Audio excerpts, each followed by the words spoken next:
तो आज हम हमारे इन्वायरमेंट चैप्टर में नेचुरल इन्वायरमेंट के बारे में देखेंगे। तो land, water, air, plants and animals comprise the natural environment. You are familiar with the meaning of lithosphere, hydrosphere, atmosphere and biosphere from your previous class. Let us learn some more facts about these domains.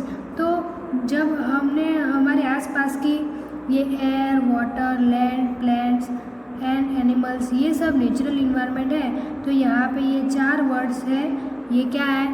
Lithosphere, hydrosphere, biosphere और atmosphere. ये चार हमारे familiar है, जैसे कि हमने यहाँ पे पिक्चर में आगे देखा था।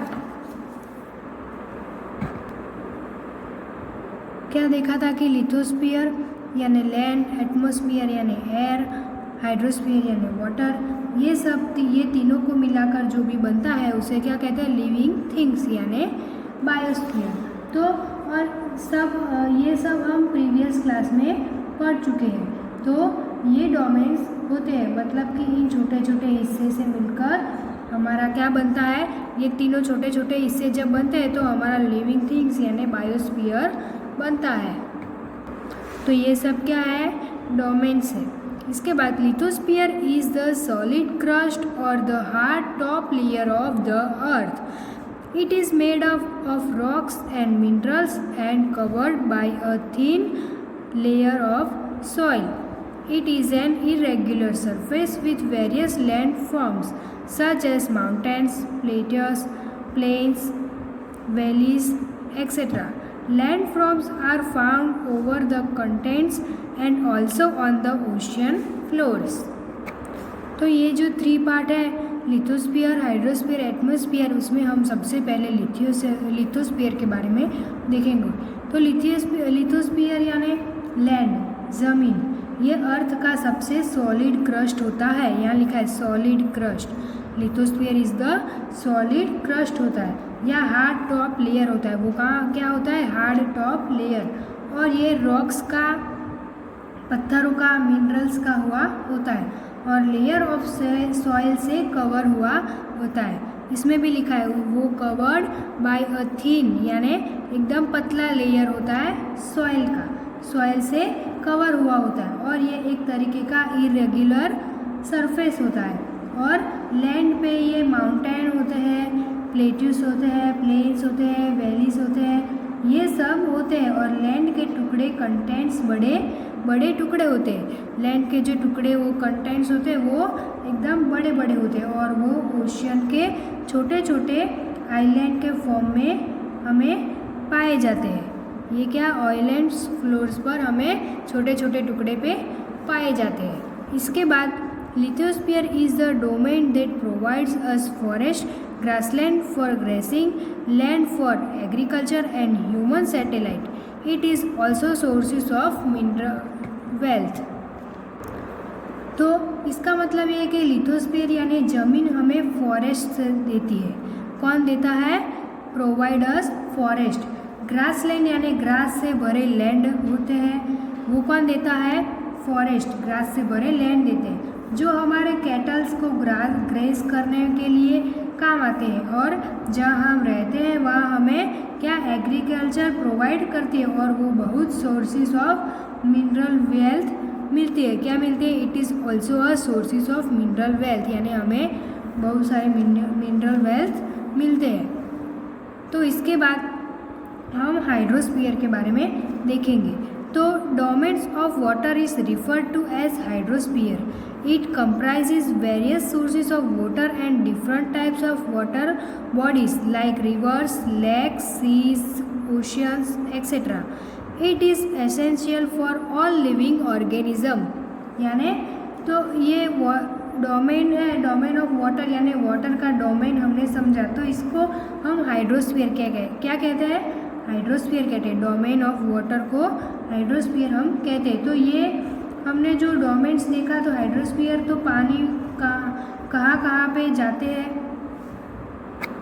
यानी वेरियस सोर्सेस ऑफ वाटर या डिफरेंट टाइप ऑफ वाटर, यानी पानी कहाँ पे सोर्सेस होता है, कहाँ पे जाता है, तो लाइक रिवर्स पे, लेक्स पे, सीज, ओशंस एक्सेट्रा, वो पानी यहाँ सबसे पाए जाते हैं। और पानी ऑल लिविंग ऑर्गेनिज्म के लिए ज़रूरी, क्या है, essential for all living organisms. उसके बाद थर्ड पार्ट हमारा है एटमॉस्फेयर। तो एटमॉस्फेयर बारे में देखेंगे। The atmosphere is the thin layer of air that surrounds the earth. The gravitational force of the earth hold the atmosphere around it. तो atmosphere यानी हवा का ये जो लेयर होता है वो एकदम थिन यानी पतला होता है। क्या, थिन लेयर यानी पतला लेयर होता है, और ये अर्थ के और में चारों ओर घूमता है। ये क्या करता है, अर्थ के ओर में घूमता है, और ग्रेविटेशनल फोर्स के कारण हमारा एटमॉस्फेयर अर्थ के आसपास घूमता रहता है। किसके कारण, ग्रेविटेशनल फोर्स के कारण वो एटमॉस्फेयर अर्थ के आसपास घूमता रहता है। तो इसके बाद it protects us from the harmful rays and scorching heat of the sun. It consists of a number of gases, dust and water vapor. The change in the atmosphere produce change in the weather and climate. तो यहाँ पे बताया गया है कि atmosphere हमें सन, harmful rays और scorching यानी बहुत ही तेज गर्मी से हमें बचाता है। वो ये क्या करता है, एटमॉस्फेयर हमें स्कॉचिंग, तेज गर्मी, हार्मफुल रेस ये सबसे बचाता है। और ये एटमॉस्फेयर होता है, उसके अंदर जो डस्ट, गैसेस और वाटर वेपर ये इंक्लूड होती है। और एटमॉस्फेयर के अंदर जो भी चेंजेस आते हैं उसके कारण वेदर क्या होता है, वेदर और क्लाइमेट में भी बदलाव आता है। तो इसके बाद plant and animal kingdom together make biosphere or the living world. It is a narrow zone of the earth where land, water and air interact with each other to support life. यानी ये plant और animal kingdom ये सब जहाँ पे होते हैं, जैसे कि मरीन लाइफ, ज़मीन पे ये फॉरेस्ट हो गया है। क्या हुआ है, मरीन लाइफ, ये ज़मीन, वहाँ पे ये फॉरेस्ट हो गया है। तो ये जहाँ पे ये दुनिया मिल जाती है उसे हम क्या कहते हैं, ये सब सारी दुनिया मिल जाता है उसे हम बायोस्फीयर कहते हैं। और वो बहुत ही छोटा जोन है यानी नैरो जोन। वो क्या है, बहुत ही छोटा जोन है जहाँ पे एयर, लैंड, वाटर ये सब आपस में इंटरेक्ट करते हैं, यानी लाइफ को सपोर्ट करने में, वो सब अपने लाइफ को सपोर्ट करने में क्या करते हैं, इंटरेक्ट करते हैं। तो इसके बाद यहाँ पे हमें दिया है व्हाट इज़ अ इकोसिस्टम, यानी हमारे इकोसिस्टम के बारे में बताएं। तो यहाँ साइड में ये जो बॉक्स दिया है वो इकोसिस्टम के बारे में। Ecosystem, it is a system form by the interaction of all living organisms with each other and with the physical and chemical factors of the environment in which they live, all link by transfer of energy and material. यानी ये इसके पर से हमें ये समझ में आता है कि ये इकोसिस्टम वो interaction of all living organism पर इंटरेक्शन होता है। ईच अदर यानी दूसरे भी सब, विथ द फिजिकल वो फिजिकल के साथ, और केमिकल फैक्टर्स ऑफ इन्वायरमेंट वो ये फिजिकल और केमिकल फैक्टर के साथ इन्वायरमेंट में इको होता है, सिस्टम से होता है। इन विच दे लिव वो सब वहाँ रहते हैं, कहाँ रहते हैं, all link by transfer of energy and material. तो वहाँ उनसे इकोसिस्टम से हमें एनर्जी और मटेरियल भी ट्रांसफ़र लिंक होती है। तो इसके बाद at an NCC camp that Ravi's class was attending, Jessie exclaim what a heavy downpour, it reminds me of my home in Kerala. You should come and see how it pours and pours and pours over the lush green fields and coconut plantation. तो जहाँ सभी लोग ये NCC camp attend करते थे, जहाँ ecosystem में जब यहाँ एनसीसी कैंप अटेंड करते थे तो वहाँ पे ये जैसी है उसने कहा अरे क्या कहाँ ज़बरदस्त बारिश हो रहा है, ये क्या ज़बरदस्त हैवी डाउनपोर यानी ज़बरदस्त बारिश हो रही है और मेरे को मेरे घर की केरला की याद आ रही है। किसकी? माय होम इन केरला यानी मेरे घर की केरला की याद आ रही है और आप सबको वहाँ आना चाहिए। आप सबको you should come and see how it यानी आप सबको वहाँ आना चाहिए। और हमारे ये केरला में वहाँ पे क्या पुअर्स एंड पुअर्स यानी बहुत ही बारिश, क्या बारिश होती है, क्या बारिश होती है।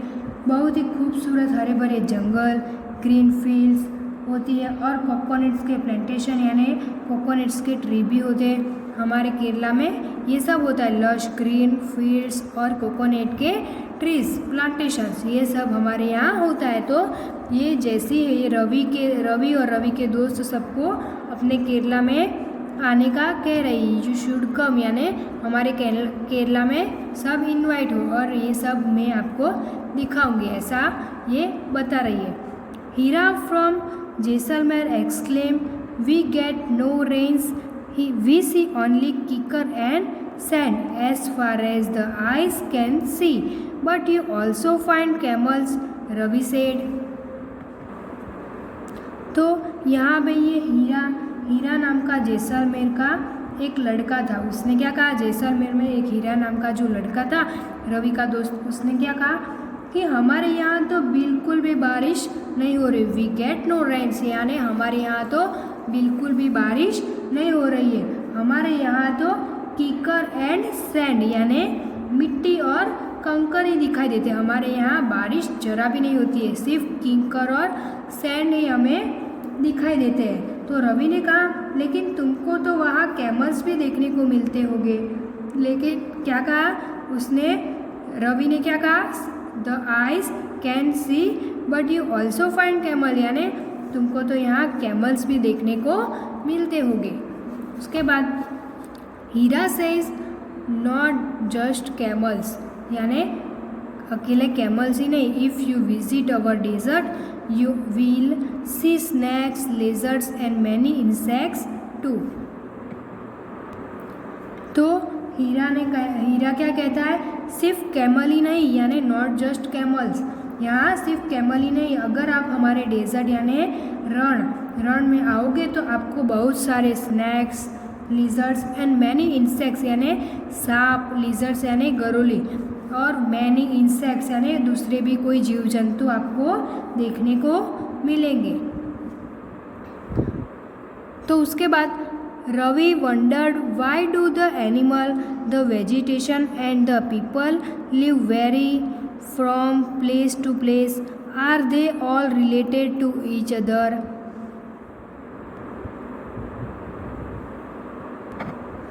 तो रवि ने सोचा, ये क्या, रवि वंडर्ड यानी रवि ने सोचा कि ये अलग अलग तरीक़ों के जानवर अलग अलग जगह पर और अलग अलग तरीके के प्लांट्स ये सब अलग अलग के होते हैं, वो अलग अलग मतलब कि वो एनिमल्स, उसकी जगह, वो वेजिटेशन, उसके अलग अलग प्लांट्स वो सब अलग अलग के होते हैं। कहाँ, क्या वो एक जैसे नहीं होते सब जगह पे क्या वो एक जैसे नहीं होते प्लेस टू प्लेस।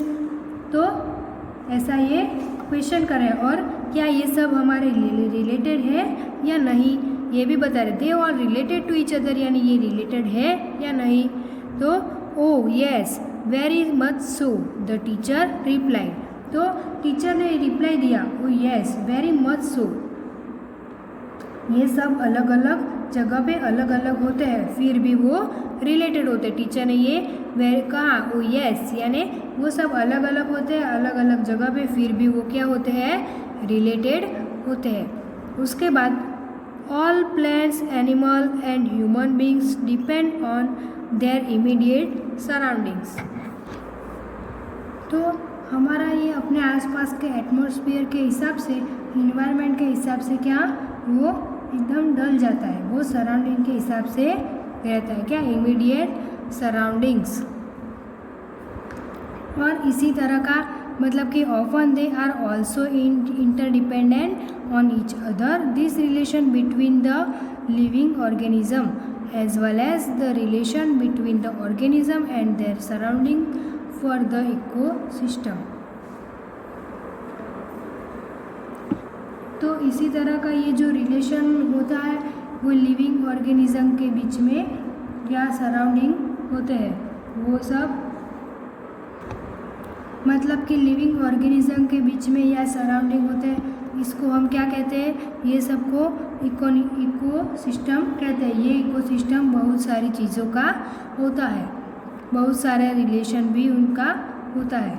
उसके बाद there could be an ecosystem of large rain forest, grassland, desert, mountain, lake, river, ocean and even a small pond. तो ये rain forest, grassland, desert, mountain, ये सब है क्या, rain forest, grassland, desert, mountain, lake, river, ocean, और इस तरीके से ये सब का इकोसिस्टम होता है। इस तरीके से ये सराउंडिंग ऑर्गेनिज्म ऑफ इकोसिस्टम यानी ये सब का इकोसिस्टम होता है। और even a small pond. Do you think the park in which Ravi and his friends played from an ecosystem? तो यहाँ पर आपको ये क्वेश्चन पूछा गया है कि क्या आपको लगता है कि ये बढ़िया सा इकोसिस्टम डेवलप हो गया था, ये इकोसिस्टम डेवलप हो गया था रवि और उसके दोस्तों के बीच में उस पार्क में खेल रहे थे। ये आपको क्वेश्चन पूछा गया, आपको ये सोचने का है। तो इसके बाद हम ह्यूमन इन्वायरमेंट के बारे में देखेंगे। तो human beings interact with the environment and modify it according to their need. तो ह्यूमन बींग्स ये इंटरैक्ट करते हैं अपने आसपास के इन्वायरमेंट को और इन्वायरमेंट को मॉडिफाई कर देते हैं उनकी ये नीड के हिसाब से। उनकी ये जो सब नीड होती है उनके हिसाब से वो इन्वायरमेंट को मॉडिफाई कर देते हैं। Early humans adapted themselves to the natural surroundings. They led a simple life and fulfilled their requirement from the nature around them. यानी पहले के समय में जो लोग होते थे वो बड़े अच्छे होते थे, उसका नेचुरल सराउंडिंग होना पसंद करते थे, वो सिंपल लाइफ और फुलफिल से जीते थे और अपने रिक्वायरमेंट्स को नेचर के हिसाब से पूरे करते, अपनी उनकी जो भी रिक्वायरमेंट होती थी वो अपने नेचर के हिसाब से पूरा करते थे। उसके बाद with time needs grew and become more varied, human learn new ways to use and change environment. They learn to grow crops, domesticate animal and led a settle life. यानी ये समय के साथ पूरा इन्वायरमेंट क्या हुआ, समय के साथ पूरा बदल गया था और एनिमल से पालना स्टार्ट कर दिया। उन्होंने क्या किया, एनिमल को पालना स्टार्ट कर दिया और वो लोग अपनी बहुत सारी अच्छी एकदम सैटेलाइट लाइफ को जी रहे थे। तो उसके बाद the wheel was invented, surplus food was produce, barter system emerged, trade started and commerce developed, industrial revolution enabled large scale production, transportation become faster, information revolution made communication easier and speedy across the world। यानी इसका मतलब ये हुआ कि उन्होंने ये जब the wheel was invented यानी ये व्हील की खोज कर ली थी और ये जब व्हील की खोज हो गई थी तो ट्रांसपोर्टेशन स्टार्ट हो गया।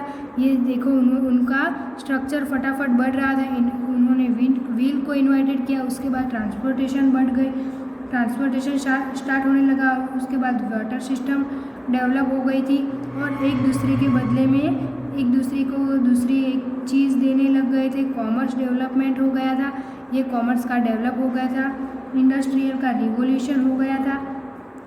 कॉमर्स डेवलप के बाद सरप्लस फूड यानी अच्छे खाने का पीने की आदत हो गई थी और इंडस्ट्रियल रिवोल्यूशन उसके बाद इंडस्ट्रियल रिवॉल्यूशन हो गया, लार्ज स्केल प्रोडक्शन होने लगी, नई नई चीज़ें बनने लगी। उसके बाद ये लार्ज स्केल प्रोडक्शन हुआ तो उनकी नई नई चीज़ें सब बनने लगी। ट्रांसपोर्टेशन और भी फास्ट होने लगा, बिकम फास्टर। और ये ट्रांसपोर्टेशन और भी फास्ट होने लगा, इंफॉर्मेशन का रिवॉल्यूशन होगा, यानी बहुत बड़ी क्रांति हो गई। और ये पूरे का पूरा वर्ल्ड एक्रॉस द वर्ल्ड यानी बड़ी तेज़ी से चल रहा था। उसके बाद have you ever thought why you love eating a juicy watermelon in summer and hot roasted peanuts in winter? A perfect balance is necessary between the natural and human environment. Humans must learn to live and use their environment in a harmonious way. तो यहाँ पे आपको question पूछा गया है कि तो क्या आपने कभी सोचा है कि ये गर्मी में समर में ये गर्मी होती है, जब मतलब कि समर होता है तो वाटरमेलन जूसी पीना क्यों पसंद होता है, और हॉट रोस्टेड peanuts यानी हॉट वो विंटर में हम खाने का क्यों ज़्यादा पसंद करते हैं? तो क्योंकि ये माना जाता है कि इन्वायरमेंट में एक परफेक्ट नेचुरल बैलेंस होता है। इन्वायरमेंट में नेचुरल बैलेंस ये सब होना ज़रूरी है, और ह्यूमन को ये समझना चाहिए कि और उन्हें ये पता होना चाहिए कि इन्वायरमेंट में प्यार से बिना नुकसान से रहना चाहिए, और ऐसी अच्छी तरह से हम इन्वायरमेंट में रहना चाहिए। तो हमने ये देखा कि गर्मी में ये ठंडी चीज़ें क्यों ज़्यादा पसंद आती है, तो ये यहाँ पे एक ये सब हो गया। उसके बाद एक नाइस अच्छी सी स्टोरी दी गई है।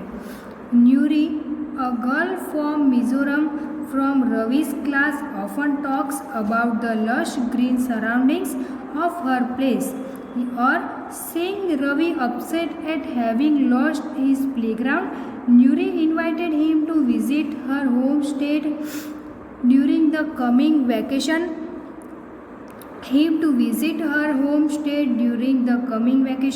Ravi's teacher asked the student to draw a landscape, houses and activities of the peoples and places they visit during the holidays. तो न्यूरी नाम की एक जो ये लड़की थी वो मिज़ोरम की थी, और वो रवि की क्लासमेट थी।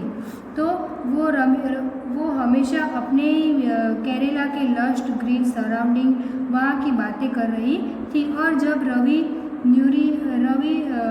न्यूरी ने ये रवि का अपसेट हुआ मुंह देखा, रवि अपसेट, तो ये मुंह देखा तो कि उसका रीज़न ये था कि प्लेग्राउंड अब नहीं रहा था, वहाँ पर फ्लैट्स बनने लगे थे, वह हो जाएंगे। उससे रवि को अपने तो उसने क्या किया, न्यूरी इनवाइटेड रवि को अपने हाउस पर क्या किया, इनवाइट किया, और यहाँ के और ये भी कहा कि मैं तुमको स्टेट ड्यूरिंग गार्डन दिखाऊंगी, ये सब दिखाऊंगी। और रवि की टीचर थी, उसने बच्चों से कहा कि तो आप ये वैकेशन में कहाँ कहाँ गए थे, कहाँ कहाँ विज़िट की थी, वहाँ की सारी पिक्चर कलेक्ट करो और ये पिक्चर्स बनाने में कोशिश करो।